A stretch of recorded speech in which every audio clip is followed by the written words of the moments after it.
ஒருநாள் ஒரு பணக்காரர் தன் மகனை கிராமத்திற்கு அழைத்துச் சென்று ஏழைகள் எப்படி வாழ்கிறார்கள் என்பதை காட்ட விரும்பினார். தம் செல்வத்திற்கு நன்றி கூற வேண்டும் என்பதற்காகவே அவரிடம் இந்த எண்ணம் வந்தது.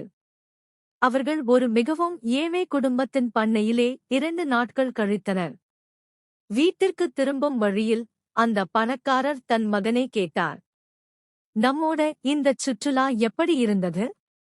நீ என்ன கற்றுக்கொண்டாய்? அப்போது மகன் பதிலளித்தான், நம்மிடம் வேலை செய்யச் செவிலியர் இருக்கிறார்கள், ஆனால் அவர்கள் பிறருக்கு சேவை செய்கிறார்கள். நம்மிடம் ஒரு நாய் இருக்கிறது, ஆனால் அவர்களுக்கு 4 நாய்கள்.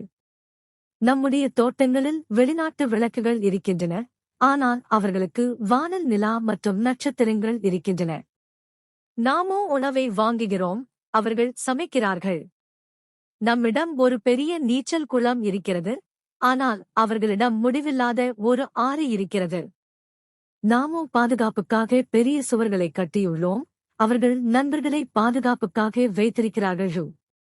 இறுதியாக அந்த மகன் சொன்னான், நீ என்னை ஏழைகள் எப்படி இருக்கிறார்கள் என்று காட்ட வந்தாய்.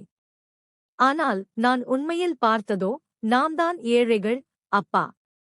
நன்றி.